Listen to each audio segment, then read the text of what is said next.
Mbah Kiai Zainuddin adalah ulama besar Nusantara yang paling tidak terekspos bila dibanding dengan ulama-ulama seangkatannya. Semisal Syekh Nawawi Al-Bantani, Syekh Soleh Darat guru beliau, Syekh Kholil Bangkalan, Kiai Haji Dimyati Tremas Pacitan, Syekh Asnawi Kudus. Ketika dulu para santri masih menggunakan sistem rihlah kelana, maka Mbah Kiai Zainuddin adalah salah satu ulama wajib yang dituju para santri pada zaman itu dalam rangka menyempurnakan keilmuan para santri. Dari segi usia memang beliau paling muda dengan teman seangkatannya, namun beliau yang paling akhir meninggal dunia. Menurut keterangan salah satu santrinya, wafat beliau tahun 1954. Beliau menempati sebuah pondok tua yaitu di Mojosari Loceret Nganjuk.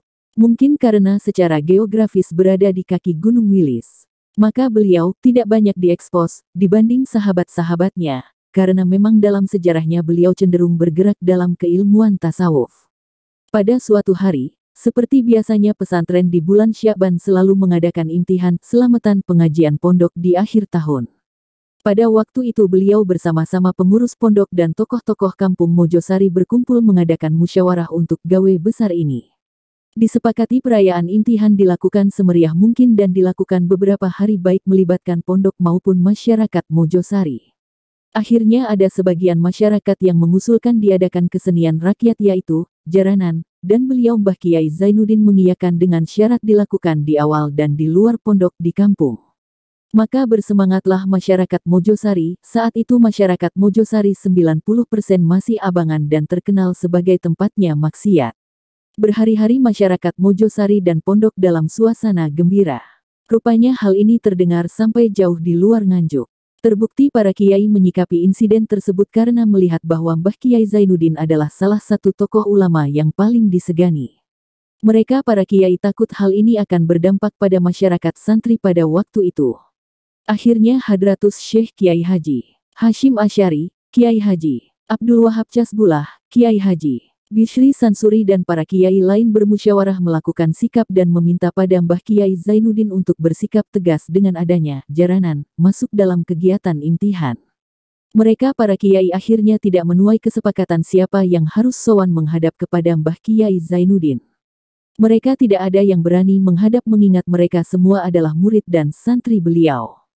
Karena semua kiai tersebut tidak berani menghadap, akhirnya disepakati dengan memakai mediator surat pernyataan dan ditandatangani oleh bersama. Setelah selesai rapat musyawarah pernyataan sikap, para kiai pulang ke rumah masing-masing. Tempat musyawarah waktu itu dilaksanakan di Tebu Ireng. Saat Hadratus Syekh Kiai Haji Hashim Asy'ari istirahat, di dalam istirahat itu beliau diingatkan Allah lewat mimpi, di mana dalam mimpi itu Kiai Haji Hashim Asy'ari dan para ulama seluruh Nusantara mengadakan salat jamaah. Dan ternyata dalam salat jamaah para ulama itu yang menjadi imam adalah Mbah Kiai Zainuddin. Sedangkan beliau, Hadratus Syekh Kiai Haji Hashim Asy'ari berada pada barisan shaf nomor 7. Setelah terbangun, surat yang tadi sudah jadi dengan tanda tangan yang lengkap dan tinggal dikirim akhirnya tidak jadi disampaikan kepada Mbah Kiai Zainuddin. Lantas Kiai Haji Hashim Asy'ari mengabari perihal mimpinya tersebut kepada para kiai yang ikut menandatangani surat pernyataan di atas. Mereka semua akhirnya sepakat bahwa itu bukan wilayah mereka ngurusi ikut campur urusan guru mereka. Berkat karomah yang dimiliki Mbah Kiai Zainuddin tersebut, terbukti sekarang masyarakat Mojosari Nganjuk yang tadinya 90% abangan menjadi 99% Islam dan taat.